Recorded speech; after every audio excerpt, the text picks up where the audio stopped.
Good morning. This is Lars Olson, and this is today's Quiet Echo. There is a box by the front door of my store where folks come and drop off their dead batteries. The AA kind, the 9 volts, the little round ones, the old Dropacks. It has sat right there for years and years. But last week, I had to go and tape a brand new sign onto it. No power banks, the sign says. And a woman standing there, reading it over my shoulder, she asked me, "Why on earth not, Lars?" And I told her, plain as I could.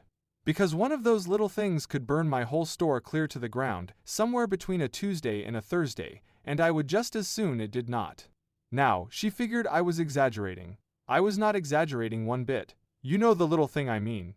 The flat black brick, about the size of a deck of playing cards, the one you plug your phone into when the battery gives out on you. I would bet half the folks listening to me right now have one sitting in a bag or a nightstand drawer, not 10 feet away. They run you $20, maybe $30. They have got no moving parts to them, no motor, nothing to hum, or spin, or even get warm to the touch on a normal sort of day. And there, right there, is the exact reason nobody ever thinks of them as machines. And I am telling you, it is the whole entire trouble. Because tucked away inside the quiet little brick is a lithium battery.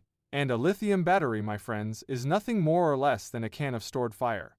Now, most every day of its life, it behaves itself just fine.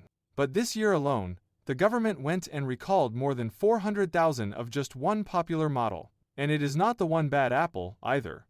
It is a whole shelf of them, from all sorts of makers, because those batteries can overheat, and then, with no warning at all, catch fire and burst wide open. Not smoke, mind you, burst. And I will tell you the one story I simply cannot shake loose from my head. There was a woman, 75 years old, sitting down with her telephone charging off of one of these, right there on her lap, the way you do. The way I have done myself, 100 times, sitting in my chair by the window of an evening.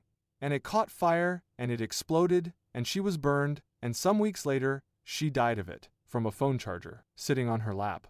Now, I have read a great many recall notices over all my years in this trade, and most every one of them I have forgotten clean by lunchtime. I have not, for one single day, forgotten hers. And here is a thing I have been chewing on, standing behind my counter. When I was a boy, a machine looked like a machine. It had gears you could see, and a motor you could hear, and if it could hurt you, it more or less told you so, right to your face. You respected it because it earned your respect out loud.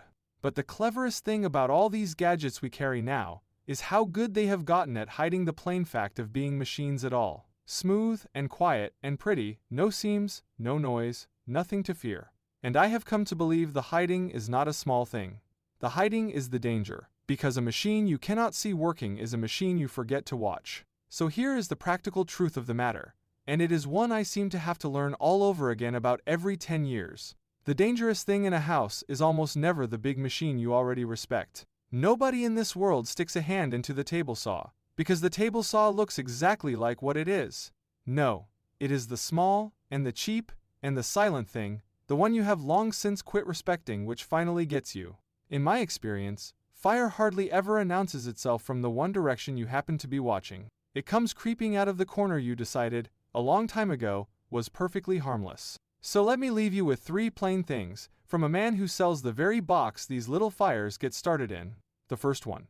Do not you charge them where a fire could get going while you are not watching it. Not on the bed, not on the sofa, and not on your lap.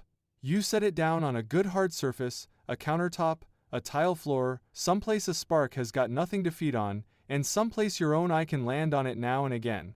The second thing. Go and check the ones you already own. The recall list is a real thing, and it is public, and they keep it right up to date at the government safety site, the one called cpsc.gov. It lists the models right out.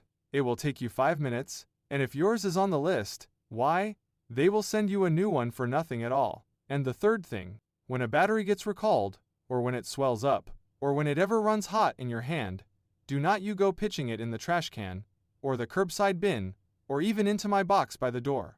It has got to go to a household hazardous waste site, because a crushed-up lithium cell can start a fire right in the belly of the garbage truck, and the fellow driving it, well, he has got a morning too.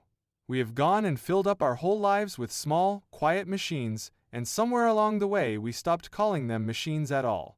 But a thing you do not respect, is a thing you do not watch, and a thing you do not watch is the very one which burns. So tonight, go and have a look in the junk drawer, and respect the brick. The front porch is open. Go and check your power banks and chargers, and come tell us if you found one on the list. And if we get something wrong, tell us, and we will run the correction.